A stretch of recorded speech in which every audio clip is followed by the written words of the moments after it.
ঠিক আছে ভাই, আমরা একটু এই যে প্রথমে ChatGPT কে একটু জিজ্ঞেস করি, দেখি যে ChatGPT এই বিষয়ে কি বলে, বিবর্তন তত্ত্ব সম্পর্কে। আপনি তো দেখতে পাচ্ছেন স্ক্রিনটা নাকি? জি। আচ্ছা, তাহলে আমি একটু প্রথমে তাকে লিখবো যে আহ, সব ধরনের,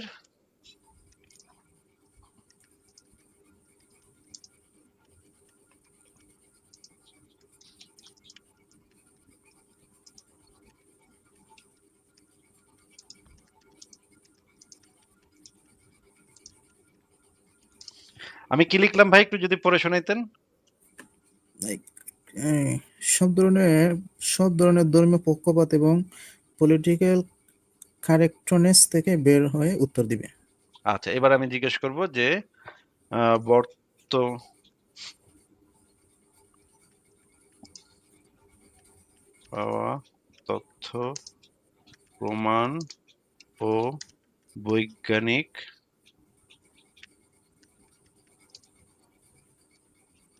না অনুসারে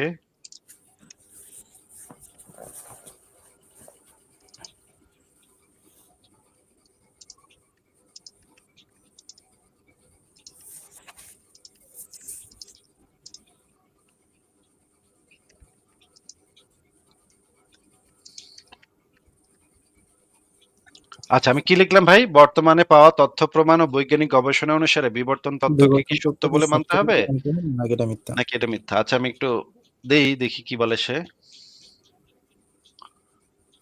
আহ বিবর্তন তত্ত্ব মিথ্যা নয়, বরং বিজ্ঞানের দৃষ্টিতে এটি বর্তমানে সবচেয়ে শক্তিশালী, পরীক্ষিত এবং প্রমাণ সমর্থিত ব্যাখ্যা, পৃথিবীতে জীবনের বৈচিত্র্য কিভাবে এসেছে তা বোঝানোর জন্য। এখানে তত্ত্ব শব্দটি সাধারণ মানুষের মতো ধারণা নয়, বরং বৈজ্ঞানিক অর্থে এটি একটি সমন্বিত, পরীক্ষিত, প্রমাণ নির্ভর কাঠামো, যেমন মহাকর্ষণ তত্ত্ব ও জীবাণু তত্ত্ব। চলো সংক্ষেপে বিষয়টি দেখি, কোনো ধর্মীয় আবোল তাবোল বাদ দিয়ে শুধু প্রমাণের চোখে। জি। জেনেটিক প্রমাণ: মানুষের ডিএনএ শিম্পাঞ্জির সাথে 98 থেকে 99% পর্যন্ত মিল। হোমোসেপিয়েন্সের জিনোম বিশ্লেষণ করে দেখা গেছে আমরা অন্যান্য প্রাণীর সাথে শেয়ার করি এমন অসংখ্য জিন, যা ধীরে ধীরে পরিবর্তিত হয়ে নতুন প্রজাতি তৈরি করেছে। ফসিল থেকে সংগ্রহীত প্রাচীন ডিএনএ যেমন নিয়ান্ডারথাল, ডেনিসোভান আমাদের জিনে এখনো চিহ্ন রেখে গেছে। এটা হচ্ছে জেনেটিক প্রমাণ। জীবাশ্ম, ফসিল রেকর্ড: ফসিল রেকর্ডে স্পষ্ট ট্রানজিশনাল ফর্ম আছে, মাছ থেকে উভচর বা সরীসৃপ থেকে পাখি, চার পেয়ে স্তন্যপায়ী থেকে তিমি।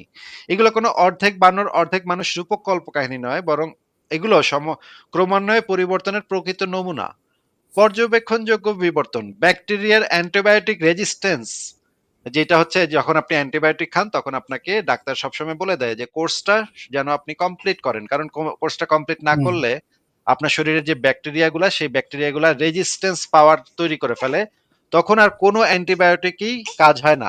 সেই ব্যাকটেরিয়া যদি অন্য কাউকে অ্যাটাক করে, তখন কোনো অ্যান্টিবায়োটিক দিয়ে তখন আর কাজ করা যায় না।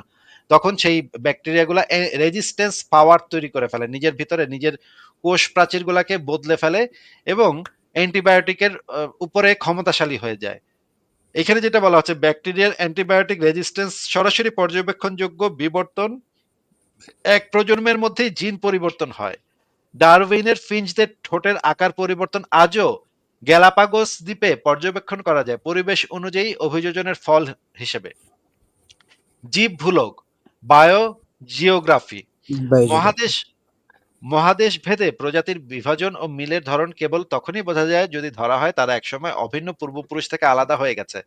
অস্ট্রেলিয়ার মার্সুপিয়ান প্রজাতি বা গ্যালাপাগোস অন্যান্য প্রাণীর বিবর্তনের ভৌগোলিক সিগনেচার বহন করে। বিজ্ঞানীরা কি বলেন?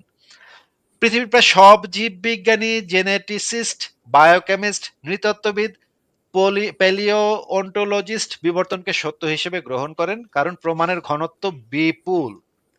এটি কোনো মতবাদ নয়, এটি প্রতিনিয়ত পরীক্ষা ও প্রমাণে টিকে আছে। উপসংহার: বিবর্তন সত্য না মিথ্যা এটা জিজ্ঞেস করা কিছুটা মধ্যাকর্ষণ সত্য না মিথ্যা জিজ্ঞেস করার মতো। প্রমাণ এতটাই স্পষ্ট যে এর বিপরীতে ধারণা কেবল অজ্ঞতা, ধর্মীয় পক্ষপাত ও ইচ্ছাকৃত অস্বীকার। বিজ্ঞান এখন পর্যন্ত যে ব্যাখ্যা দিতে পেরেছে তার মধ্যে বিবর্তনই একমাত্র সামগ্রিক, পরীক্ষাযোগ্য ও ধারাবাহিকভাবে যাচাইকৃত ব্যাখ্যা জীবন কিভাবে বৈচিত্র্যময় হয়েছে তা বোঝানোর জন্য। তবে হ্যাঁ, এখনো কিছু প্রশ্ন রয়ে গেছে, যেমন জীবনের সূচনা বায়োজেনেসিস কিভাবে ঘটেছিল, কিন্তু সেটা বিবর্তনের সত্যতাকে খণ্ডায় না, কারণ বিবর্তন জীবনের বিকাশ ব্যাখ্যা করে, উৎপত্তি নয়। সংক্ষেপে বর্তমান বৈজ্ঞানিক প্রমাণ অনুসারে বিবর্তন তত্ত্ব সত্য, বিকল্প কোনো প্রমাণ নির্ভর ব্যাখ্যা এখনো নেই। ভাই আপনি কি পুরাটা বুঝতে পেরেছেন? কি বললো চ্যাট হ্যাঁ, জিপিটি? কি বললো একটু যদি আমাদেরকে বুঝাই দিতেন। তো কিছু উদাহরণ দিল দিয়ে মানে বিবর্তনের যে ধারাবাহিকভাবে, আমি নাম বলতেছি না, এইরকম এরকম বললো আর কি। এটা হলো সামগ্রিক উম, সত্য তত্ত্ব আচ্ছা, আর কি এটা। মানে বিজ্ঞানী সমস্ত মানে ধরনের বিজ্ঞানীরাই এটার সাথে একমত, এবং এই বিষয়ে একটা আহ বৈজ্ঞানিক ঐক্যমত আছে এবং বিজ্ঞানীদের মধ্যে ঐক্যমত আছে, এবং বিভিন্ন এটা মহাদেশের বিভিন্ন এইরকম বুঝাইলো। হাজার হাজার প্রমাণ পাওয়া গেছে, হাজার হাজার লক্ষ লক্ষ প্রমাণ পাওয়া গেছে, প্রতিদিনই পাওয়া যাচ্ছে। এবং এই নোবেল পুরস্কারও দেওয়া হয়েছে অনেকগুলা বিবর্তনের উপর, মানে নোবেল পুরস্কার আছে অনেকগুলা নোবেল পুরস্কার। এখন আপনাকে আমার প্রশ্ন যে আপনার যে আদম হাওয়ার গল্প, এইটার জি, সপক্ষে কি একটা এভিডেন্স আমাদেরকে দেখাতে পারবেন? এভিডেন্স দেখালে তো কোরআনে এভিডেন্স আছে, অনেক এভিডেন্স আছে। কোরআনটা তো এভিডেন্স না, কোরআনটা হচ্ছে দাবি। কোরআনে একটা কিছু লেখা আছে যে আদম ছিল, কিন্তু হাদিসও কিন্তু আছে, এটা তো সহিহ এভিডেন্স না। হাদিসও আছে। এটা তো এভিডেন্স না ভাই। কোন একটা গ্রন্থে একটা জিনিস লেখা দাবি থাকা, সেটাকে বলা হয় দাবি, সেটা তো এভিডেন্স না। যেমন ধরেন হিন্দু ধর্মগ্রন্থে লেখা আছে কৃষ্ণ ছিল, এটা তো কৃষ্ণ থাকার সপক্ষে কোনো প্রমাণ না, তাই না? মানে মনে করেন হুম, স্পাইডারম্যানের বইতে স্পাইডারম্যানের অস্তিত্বের কথা বলা আছে।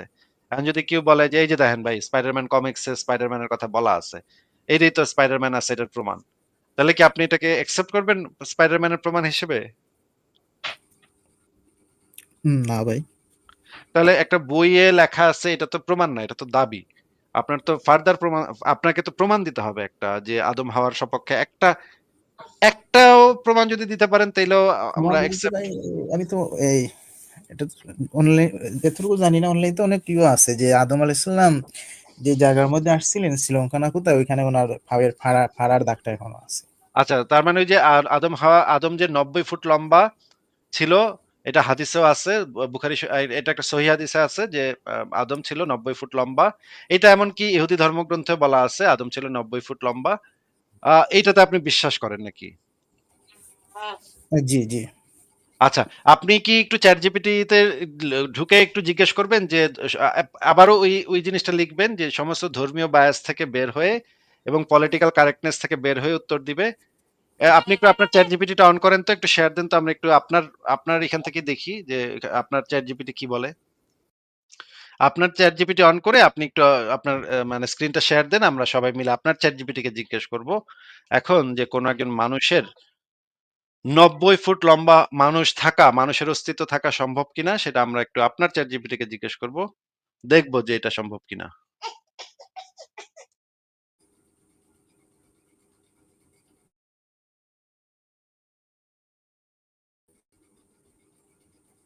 ভাই কিভাবে কি করব আমি বুঝতে পারতেছি না। আপনার চ্যাট জিপিটিটা এই আপনার স্ক্রিনে আপনার একটা ট্যাবে চ্যাট জিপিটি ওপেন করে সেটাকে শেয়ার স্ক্রিন দেন, তাহলে আমরা এখান থেকে দেখতে পাবো আপনার চ্যাট জিপিটিটা। শেয়ার দেন। আচ্ছা, উনি তো চলে গেল।